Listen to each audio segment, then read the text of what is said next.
Welcome to the Making Sense podcast. This is Sam Harris. Just a note to say that if you're hearing this, you are not currently on our subscriber feed and will only be hearing partial episodes of the podcast. If you'd like access to full episodes, you'll need to subscribe at samharris.org. There you'll find our private RSS feed to add to your favorite podcatcher, along with other subscriber-only content. And as always, I never want money to be the reason why someone can't listen to the podcast. So if you can't afford a subscription, there's an option at samharris.org to request a free account, and we grant 100% of those requests, no questions asked. I am here with David Frum. David, thanks for joining me again. What a pleasure to be back. So you have a new book. You have been hammering Trump hard, and it is necessary work. Is this your second book focused on Trump? Yes, I've written quite a few books, but I wrote a book that came out 2018 called Trumpocracy, which was a study of Trump's power. And this book is called Trumpocalypse, and it's a study of the Trump finale and what comes after. Yeah, well, it's great to have you on to talk about this because, as you know, and everyone will know, we are under the shadow of a presidential election that seems especially consequential. I guess whatever your view of reality here, you must think this election will matter, unless you're a nihilist, or maybe especially if you're a nihilist. If you want to tear everything down, there is a good way to do it by voting wrongly here. The problem I keep failing to adequately confront every time I talk about Trump, and I think you know I do that vehemently, although now sparingly, is that it does seem somewhat hopeless to convince anyone of anything. I'm painfully aware of how boring it is to simply sing to the choir, and I want to do some good in the world here with conversations of this kind. I want to convince people to see Trump as we do, because I think we have an accurate view of him, and it matters to understand what has happened here and what it would mean to double down on this error. What can we say at the beginning here to try to inoculate our listeners against some ways of misunderstanding the conversation? I mean, there will be an assumption on the part of many that this is a partisan bias where we will be expressing against Trump. What can you say to that point? Well, let me say, I have spent my life, and it's now a lengthening life, in the conservative and in the Republican Party. As a teenager, I supported Ford over Carter in 1976. The first time I was ever involved in an American election, I'm originally from Canada, was in 1980 when I knocked on doors for Ronald Reagan in the town, my college town. I served in the George W. Bush White House. I've been involved with conservative parties in Canada and Great Britain. And this is my world. So I'm coming from inside this world. For me, the theme of the Trump years has been the discovery, and I think this is so true for everyone who thinks about politics. We all have a lot of commitments in our lives, and they're often potentially in conflict, but we're not forced to confront that. And then comes a moment we say, well, I believe this, and I believe that, and I have to choose. So maybe the way to start talking about this in a way that's useful, as you recommend, is not to talk about what we don't like, but to talk about what we do. What do we cherish? Why are we here? So let me talk about what is important to me, and I hope that will resonate with some of the people who are on the fence that you described. I grew up in the Cold War. I grew up, as I mentioned, in Canada, under the shield of that mighty American system of global defense that protected all of us. My family's Jewish. I'm Jewish. On my father's side, particularly, we lost the vast majority of our family to the Nazi Holocaust. We understand intimately what a world that is not where justice isn't safeguarded by power, how justice in a world not safeguarded by power, justice becomes a victim. I was formed by the extraordinary explosion of global prosperity in the 1970s and 1980s through free trade and free interchange. The happiest moment of my political life was that moment in 1989 when the Berlin Wall came down and went from South Korea and Chile and South Africa and Eastern and Central Europe, it seemed like we were moving the whole planet to a place of greater security and prosperity. And I think that altogether adds up to the most stupendous human political achievement of all time. Now, everything has costs. It didn't serve everyone equally well. And as that development advanced, it got bumpy. And we went through the 9/11 crisis and the war in Iraq, which I was a supporter of, and that alienated so many people, and then the global financial crisis, and then the strains and stresses of mass migration and unequal prosperity. And so it's not crazy that there was a reaction to that. And Donald Trump positioned himself at the head of that parade. And I said, I get that in 2016. I spent a lot of time in the 2000s warning Republicans that their message was not responsive to where Americans were, where even their voters were. But Trump now is putting at jeopardy everything I cherish, down to such basics as the integrity and competence of the U.S. government.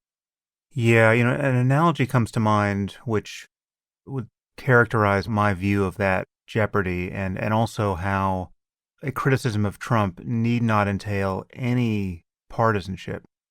Just to cut through the partisanship algebra pretty quickly, as you did, you are a Republican or have been a Republican. So, obviously your partisanship, if anything, runs the other way.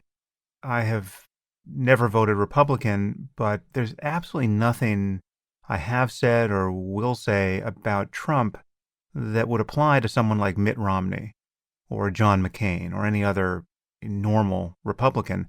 So again, it's not coming from a partisan place in me at all. And an analogy occurs to me that captures this and some of the risk you just cited. I mean, just imagine you're on an airplane cruising at 30,000 feet, and at some point near the end of the flight, you see the pilot come stumbling out of the cockpit, and he appears just visibly drunk or insane. Let's say he gropes one of the flight attendants. He gets on the PA system and he begins bragging about how rich he is. And maybe he starts castigating the passengers for having insulted him. He might say, if you want me to land this plane, you have to be nicer to me, right? I mean, something completely out of keeping with the role and responsibility he has to safeguard the lives of people on that plane.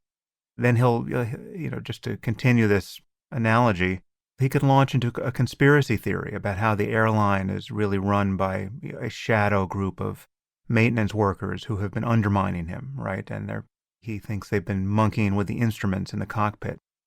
And he could fire the co-pilot. He could send him to the back of the plane and tell him not to move, right? And he could do a dozen other things like that in the span of an hour that prove beyond any possibility of doubt that this isn't a normal situation, right? He's not a normal pilot. And now, when it comes time to land this plane, the danger of something going wrong has been horribly magnified. And you are worried about this, quite reasonably so. And you're appalled to find that control over so many lives, yours among them, has been given to somebody who is quite obviously unfit for the job, monstrously unfit for the job. And now you find yourself worrying about this out loud, and notice that there are people on the plane who are inspired by this pilot's antics and goading him on, right? He's now threatening to punch some old woman in the face, and people are, yelling he should do it, right? And then people are turning to you as you begin to worry about this out loud, and they're claiming that you have pilot derangement syndrome, and that you should just stop whining and enjoy the flight, and that Captain Trump is making flying great again, right? So this is your situation. You're worried about obvious incompetence and distraction from the task at hand, and coming at a moment where everyone can least afford it, right? I mean, we're in the middle of a global pandemic and a global economic emergency, right? Now, the question is, and I'm posing this to our listeners, how much of your concern about not dying in a plane crash is due to political partisanship? It is obvious that that's not even a variable, right? And that, you may disagree with me and David here, right, in our view of Trump and the situation and the importance of institutions and political norms, and I mean, we'll get into that. But the conversation we're about to have is coming from a place of concern about our society being able to respond intelligently to real risks. And again, it is our view that we're being led by somebody who is obviously a fraud and a con man and an incompetent and a morbidly self-interested person. And that has been obvious from day one, but it's becoming completely untenable to deny that fact even for the span of a minute here. So with that, long preamble, David, you describe in your book Trumpism, i.e. support for the president and the kind of social movement that has kept him rather impervious to the kinds of criticisms we will launch here. You've described it as an affinity fraud. Yeah. Well, what do you mean by that? I mean, that people who study organized crime or white-collar crime will note that fraudsters often take advantage of people who are in some way similar to them and sympathetic to them. So Bernie Madoff, the great, Ponzi scheme on Wall Street, he stole from people like Elie Wiesel, people who are involved in fellow Jews, people who are involved in collective Jewish life. And Madoff, with his stealing, would often be very generous to Jewish institutions. And when you look at victims, overwhelmingly, unfortunately, Jewish. And what you will find often with other kinds of schemes like that people prey on their own. They create an affinity and they take advantage of that. And that is something that Donald Trump has done with many conservative-minded Americans who would normally, when you think about the Republican Party, I mean, historically, the Republican Party famously, what's the joke? Democrats fall in love, Republicans fall in line. It's a very orderly political party. It chooses people with long histories in the party. You sort of rise through the machine. Typically, this never, among Democrats, they are always choosing outsiders, governors of Arkansas in their 40s, a guy who makes it from the Illinois State Senate into the U.S. Senate and has been there for a couple of years, and, romantic outsiders. The Republicans pick, well, let's take the guy who was vice president last time and make him our nominee this time. You bump your way up. It's like Procter & Gamble in 1953. And all of that orderliness, that quest for predictability. I mean, Donald Trump is none of those things, but he benefits. I want to say something about the title of this book, and it's relevant to what you just asked. So most of us use the word apocalypse to mean, locusts and famine and hornets and disasters of all kinds. And we are certainly suffering through this global pandemic and this terrible economic shock. But literally, an apocalypse means an unveiling, a revelation. It comes from Greek words that mean to take the cloth off of something. And when Jewish and early Christian writers began to use the idea of the apocalypse, and they were revealing the future. Now, the future they chose to reveal was a pretty horrifying one. But it was horror that wasn't horror for its own sake. It was leading to the end of days. Right. And so the Trumpocalypse that I want to write about is one that shows us something about who we are and where we go. As you say, I mean, there is a substantial minority in this country, maybe a little less than it was 3 months ago, that sticks with Trump, that sees something in him that speaks to them. And I think that loyalty is a danger, not just immediately, but in the long term, to a lot of institutions that we should all cherish. And what I wanted to write about was the nature of that danger. And then how do we prevent that kind of disaffection from being a threat to the country in the future? Not how do we brainwash people or convert them, but how do we make the disappointments that are maybe inevitable in modern life less dangerous to the political system that upholds modern life?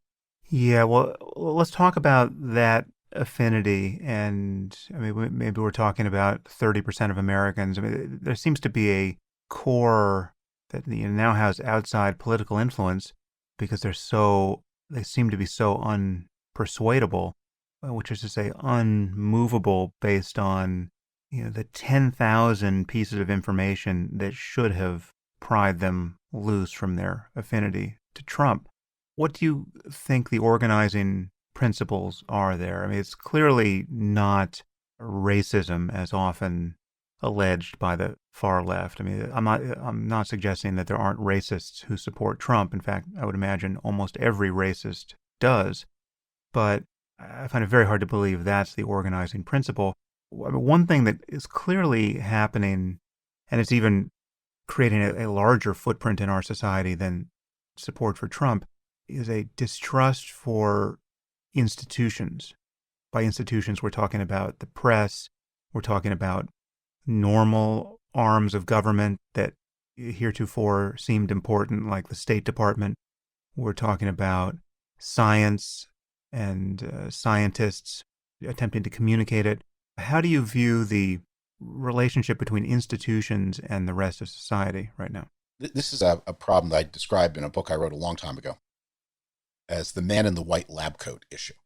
So if you watch an American movie made between like the end of World War II and the end of the 1970s, whenever there's a man in a white lab coat, he's there to explain how the plot is going to set in motion. He's going to explain how you can shrink a submarine so it's small enough to go inside the bloodstream. He's going to explain how time travel works. He's going to give you like the device that'll save James Bond's life in the last act. Sometime around 1978, 79, whenever you see a man in a white lab coat, he's got some moronic idea that's going to get us all killed. Let's clone dinosaurs. and the last time we see him, he's disappearing down the throat of the dinosaur. Although in his defense, I'm in support of cloning some dinosaurs just for the fun of it.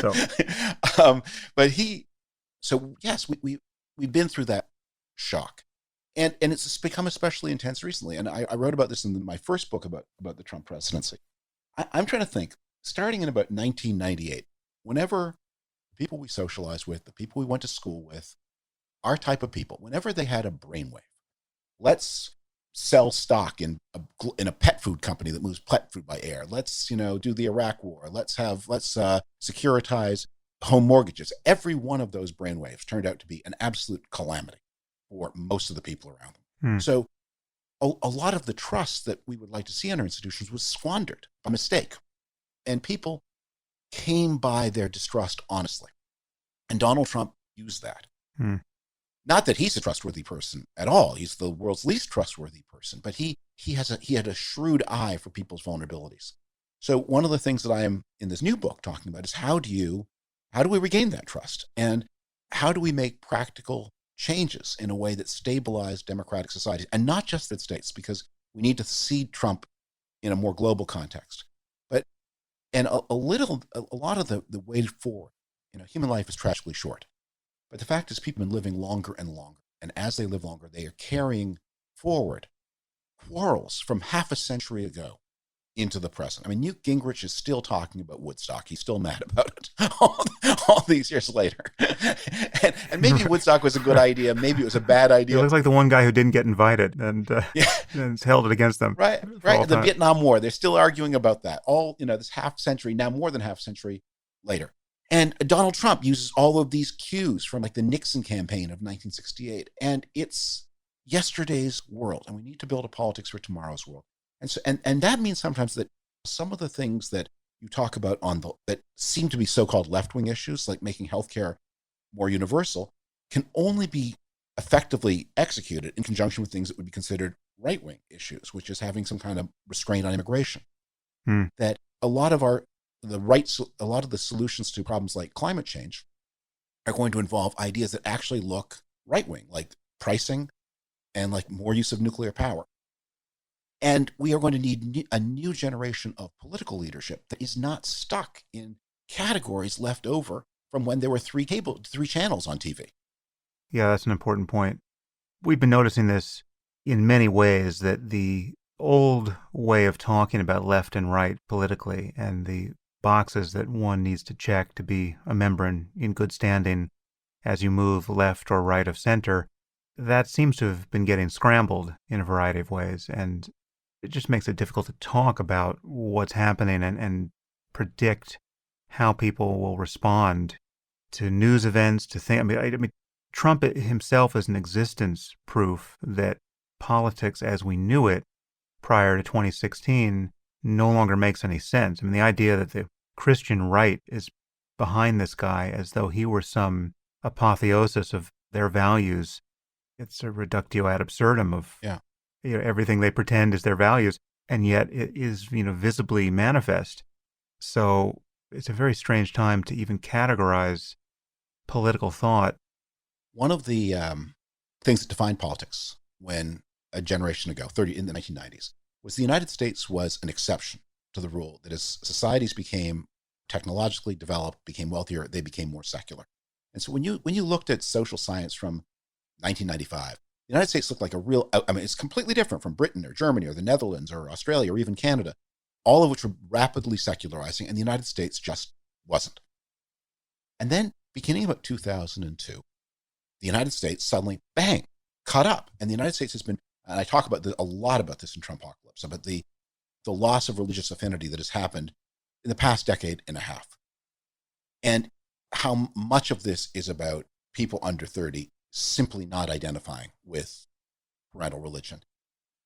And this may be a reaction. I mean, it raises the question, how religious was America ever really? Because there's always if you asked questions in polls like, do you believe in God? Do you believe in an afterlife? You used to get 70, 80, 90%. But if you actually counted the number of people sitting in a church on a Sunday morning, it in no way accorded. Even if you asked, were you in church on Sunday morning? And then counted the people who were in church on Sunday morning, those two numbers didn't add up. Right. But there were a lot of people who were Christian identified, religiously identified, but it may not have been central to their life. And then the assertiveness of political religion since in the 21st century, we talked before about commitments come into contradiction. A lot of people thought, yeah, I'm a Methodist. I don't go that often, but I think they're doing good work. I guess I'm a Methodist. Then they suddenly confront, wait a minute. I see Jerry Falwell Jr. on TV. I'm not that. That's what it is. I am not. And so you are seeing the secularizing society. And I think one of the reasons that the so-called Christian right has been so committed to Trump is because they are reckoning with this de-Christianizing among their own followers. And in fact, they are moving from something that was a religious movement in a way to something that is now purely a cultural movement, where you no longer can tell the difference in what is Christian here and what is Southern, or what is rural. Yeah. Or what is Christian and what is an animus against so-called elitism, right? Or against the coasts, or, against the libtards in their big cities who are too woke and too, in the context of the current pandemic, terrified to get out there and get this happy virus. So how does a mask become a symbol of cultural war? There have been some very startling images broadcast us, at least on social media of, again, and it's just amazing that the perception of this global health crisis and economic crisis has been so politicized. But two images have jumped out to me in recent weeks. One is just the confrontation between pandemic protesters, that is, people protesting against lockdown, and healthcare workers, right? So they're literally shrieking epithets at frontline healthcare workers who are in their scrubs and masks. And then there was another video that went pretty viral. You might have seen this, of a local news reporter covering a protest. I think it was in New Jersey or New York.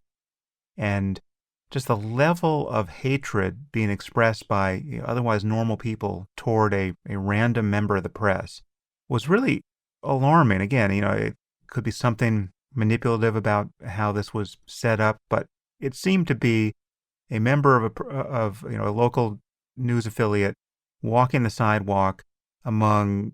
This wasn't a Klan rally. I mean, this was just ordinary people protesting the lockdown. But when they saw that a member of the press was among them, it was just awful, the degree to which they were visibly living in an information space where, the pandemic was essentially a hoax. It was an attempt to kind of engineer an informational coup against the president, right? This is all about discrediting Trump. This is why people are pretending this is something other than the flu. So this is where we are. I guess let's start with, we have to talk about Trump and the election and the reasons for our concerns, but it's very hard to talk about anything if we can't find a shared space of facts and, vetting of information whereby we can talk about what has happened on a Thursday on Earth. What do we do with respect to the degree to which the press is now reviled, especially in Trumpistan? How does the press get its act together? And how does the press even cover Trump critically, obviously, without discrediting itself? Every moment it attempts to shine a light on each one of the president's innumerable missteps. Well, this is one of the ways, and I talk about this in Trumpocalypse, but how we have to bring ourselves into our present time. When people of a certain age, certainly my contemporaries, when we talk about the press, we mean the New York Times, we mean the CBS Evening News, we mean CNN, we mean institutions like that are self-consciously press organizations, that are funded by advertising and reader pay, and that have a legacy that stretches back in time. So how do most Americans get their information? Facebook, number one. YouTube number two. The New York Times is maybe in the top 5 list because it is a provider, as a secondhand provider of content to those streams, Reddit. And the Americans who are most likely to say, I don't trust the media, in fact, are the people who are most reliant on media. They don't read a book. They're not, they're not interviewing scientists. They are following what they see on Facebook. And Facebook is media. Even though Facebook is not creating the content, it is certainly making decisions, maybe robotically, but it's making decisions about the content you get. So we need to bring our concepts of the world into alignment with the world we live in. And we live in a world in which the media are very trusted, dangerously so, and in which they are losing their own ability to assess the quality of what they are providing, where they truly are acting like mediums, like connectors between one thing and another. So that, I think, one of the problem here is not a loss of trust of media. The problem is that we have media that no longer see it as their job to evaluate the truthfulness of what it is that they provide. So that is an internal problem so I always say, whenever you talk about the media, don't use generality. Say, do you mean the New York Times? And that's one set of issues. Do you mean CNN? And that's another set of issues. Or do you mean Facebook and Fox News? Because that's something else. And if you have a concept of media that excludes the most important media companies in the country, it's not a very good concept. Yeah, I mean, they are clearly distinct categories, because you take Facebook and Twitter and the rest of social media, these are platforms which are trying to disavow any responsibility as publishers. And it's understandable, because I don't know how you, even with some real breakthroughs in AI, I don't know how you perfectly vet or really take full editorial responsibility for your content if... Can I dissent from you a little bit there? Yeah, go for it. Supposing an entrepreneur invents a company called McDonald's, and he says, you know what? Look, when you used to get your hamburgers from a local store, obviously it was very important that there be some government regulation of whether the meat in those burgers was rancid or not. But we're going to serve 1 billion burgers a day, or 1 billion a year. We are operating on such a scale that it's just impossible for us to verify that the meat in our burgers is not rancid. And that's just our business model. Our business model makes it impossible for us to vouch for the fact that our meat isn't rancid. And I think a lot of us would say, well, sorry, I'm not here for your business model is terrible. We don't need this. You shouldn't be in business. If your business model is you can't vouch for the fact that the meat won't make me sick, you shouldn't have that business. Yeah, it's interesting that there's been kind of a land grab for informational norms, which just happened, and now we're anchored to a status quo that is very difficult to rethink. So on some level, you're calling into question whether something like Facebook should even be possible. But it's technologically possible. You can link up half the world on a platform and allow people to talk to one another and to talk to everyone all at once if things go viral. And Facebook has obviously found a way to monetize that, Twitter less so. But we're asking whether that sort of thing should be allowable on some level. Is this a public square that you'd be in, to take the U.S. Constitution as a norm here? You'd be violating free speech if you tried to tamp that down. It's like a room in the mansion of human experience that's just opened up based on a certain technological innovation, in this case, the internet. Or you take another example, which is different but strikes me as relevantly similar, like all of this anguish people feel over privacy concerns around the iPhone. Should Apple be forced to build an iPhone in a way that it can be unlocked ultimately with an FBI warrant because we know a murder has been recorded on it, or have good reason to believe that?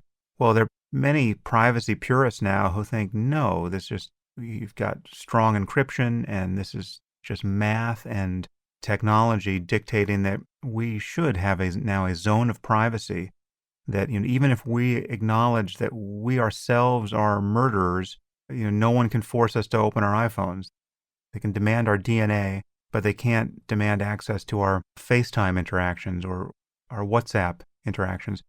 On one level, that's just totally bizarre that we think that these are in some way norms that can't be rethought. But again, I'm sympathetic to a default to free speech. And I'm just impressed by how intractable it seems to monitor in real time everything that is hitting Facebook's servers, because any lunatic can post a video right now communicating anything he wants.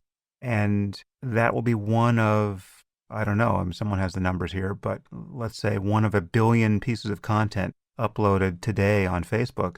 It's a needle in a haystack until it isn't, but I guess a different set of expectations could be invoked once it becomes obvious that this thing is there and causing a problem. Then we could demand something of Facebook. But the idea that Facebook can't be in business unless they figure out a way to never produce a poison hamburger with all the hamburgers they're making, it does seem like a deal breaker unless barring some perfect algorithm coming online.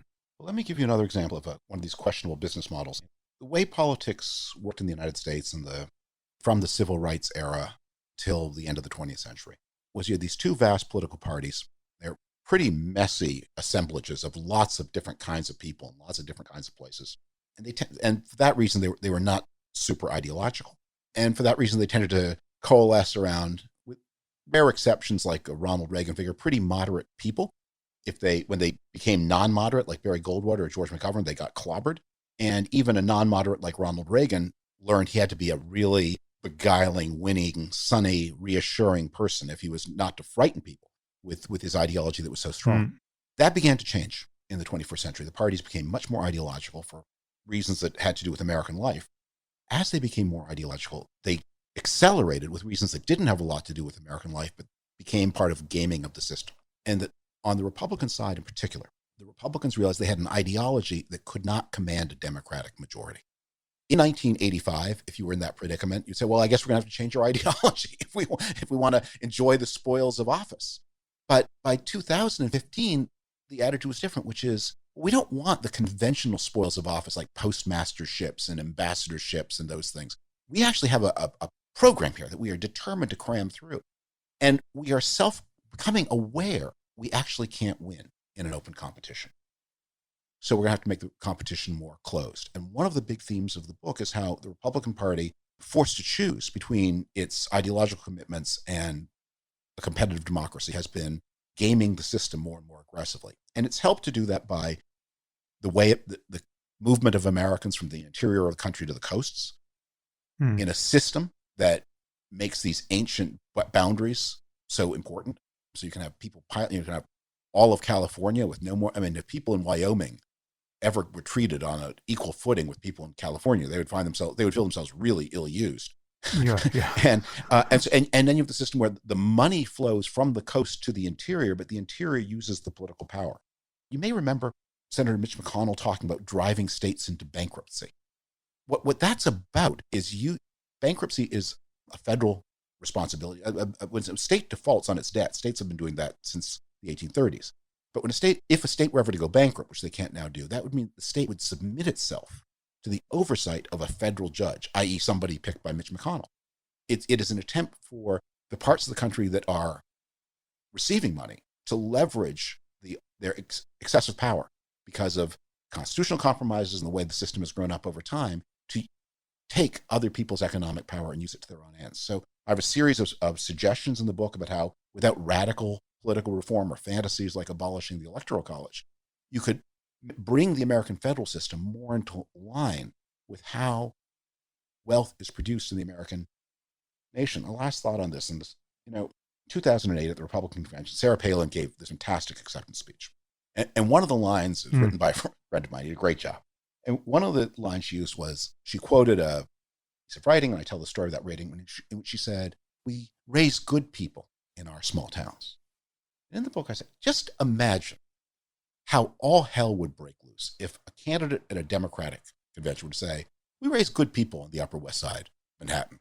We raise good people in Hollywood."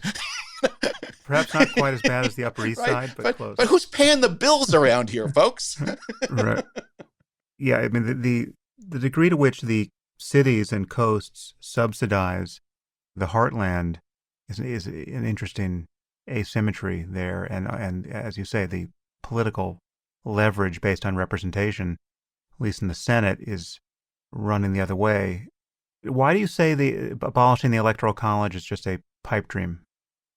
Because it's in the Constitution. You need to do a constitutional amendment to do away with it.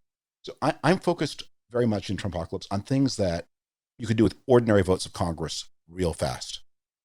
Not with an idea of making the system perfectly representative, but avoiding its most terrible injustices, many of which are at the state level, where in states, and not just southern states, but in Wisconsin, that the party that holds the majority in the nearly a 2/3 majority in the Wisconsin state legislature, House, Assembly, and Senate, actually when the Republicans now have about 64 of 99 seats in the Wisconsin legislature, which they won with fewer votes than the Democrats won in 2018. And that is happening because the federal courts, which used to, from the civil rights era until the 2000s, police the wilder actions at the state level, have withdrawn from that business. And so I talk in the book about how do you restore some of the concepts of the civil rights era in ways that are feasible, not too radical, that don't require huge change, but how do you get a new Voting Rights Act that would make sense in the post-civil rights era? When the Supreme Court struck down the key sections of the Voting Rights Act in 2013, they made a good point, which is the Voting Rights Act held a state or a town in suspicion according to things it had done in the 19th century. So Hawaii got special scrutiny under the Voting Rights Act, as it then was, and Wisconsin did not. By the year 2013, Hawaii was a very good actor for voting rights, and Wisconsin is the worst actor north of the Mason-Dixon line. And it's just weird that you would say, okay, Wisconsin gets an easy ride because of what happened in the 19th century. So, agreed, the court was right. You need to rewrite this thing. But then, having struck down the key sections, nothing happened. And so states are now free to do whatever they want. And because of the Republican success in the elections of 2010, which were immediately followed by the census of 2010 and the redistricting of 2011 in the throes of the terrible aftermath of the Great Recession, they built an especially reactionary set of state and federal maps that disempowered everywhere in America where new products are invented, where songs are written, where science is done. And I compare, and so I talk about this, about how all the productive parts of the country are systematically disenfranchised. And that's, if you want, from a Republican point of view, if you want the Republican Party ever again to be the party of enterprise, it has to get out of the business of being the party of the deindustrializing and places where coal used to be mined, and reconnect with where the future is happening. Hmm. Trumpocalypse is full of ideas for making the political system more responsive to the country. That's one of the ways that you protect the country against future Donald Trumps. I mean, let's remember, he got 46% of the vote. He got barely more of the vote than Michael Dukakis, 1988, and a lot less of the vote than Mitt Romney and Al Gore and John Kerry. And if you bring the political system into harmony with the country, the biggest beneficiary of that will be the Republican Party itself, because you will take away from the party the option of defending enterprise by appealing to the most disaffected parts of the country. So how sinister do you think this actually is behind closed doors? I mean, when you talk about, a reactionary attempt to gerrymander and suppress voting rights, like you take an article that would be written in a place like The Nation, or, Rachel Maddow's take on just how dark this gets behind closed doors. I mean, how off the mark, if at all, is that? I mean, when Mitch McConnell is talking to whoever, I don't know, back in the day, Paul Ryan, about just how to win, stay on this point of suppressing votes or managing to shore up support for Republican candidates in ways that anywhere left of center just seems illegitimate. How nefarious is what in fact is true? The right to vote has always been bitterly contested in the United States. At a certain period in history, we learned a happy story of the ever-spreading progress toward the vote, toward ever greater democracy. And it's inscribed in the great amendments to the Constitution, the 13th Amendment ending slavery, the 14th Amendment extending civil rights without regard to race, the 15th Amendment extending the right to vote without regard to race, and through votes for women, and through the extension of the vote to the District of Columbia and to 18-year-olds, and up. But that's not how it happened.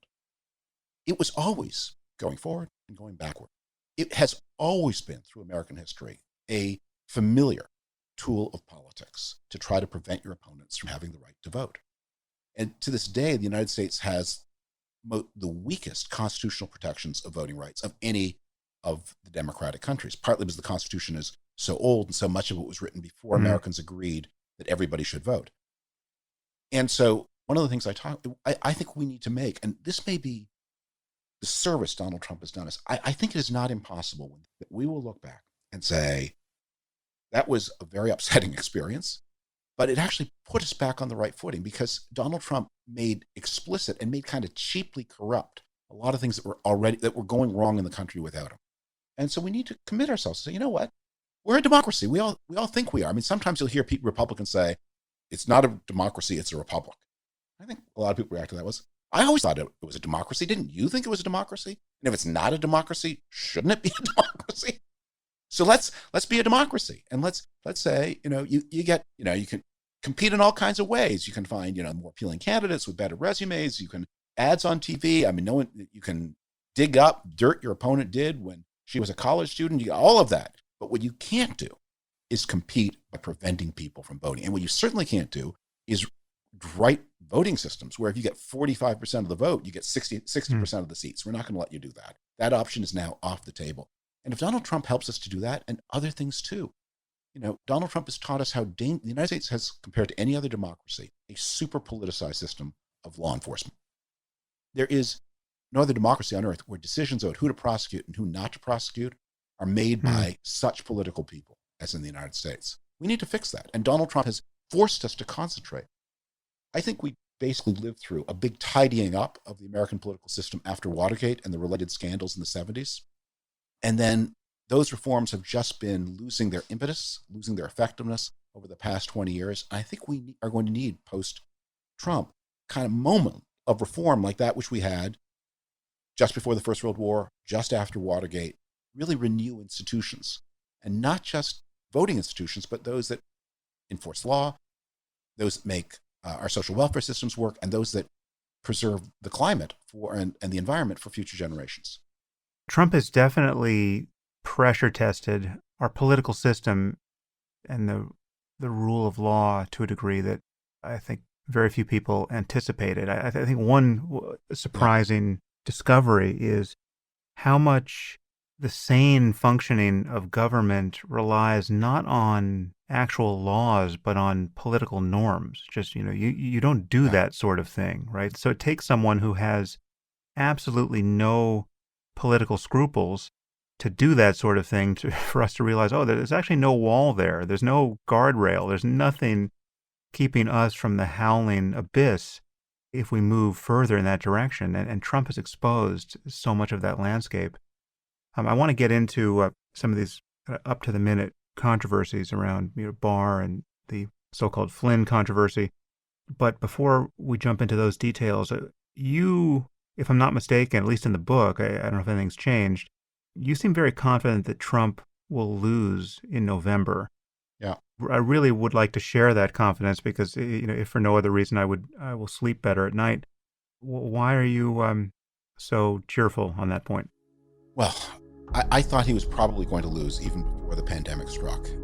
And I think now, in the face of just the terrible economic distress that has been visited on so many people, I just don't think. If you'd like to continue listening to this podcast, you'll need to subscribe at samharris.org. You'll get access to all full-length episodes of the Making Sense podcast and to other subscriber-only content, including bonus episodes and AMAs, and the conversations I've been having on the Waking Up app. The Making Sense podcast is ad-free and relies entirely on listener support, and you can subscribe now at samharris.org.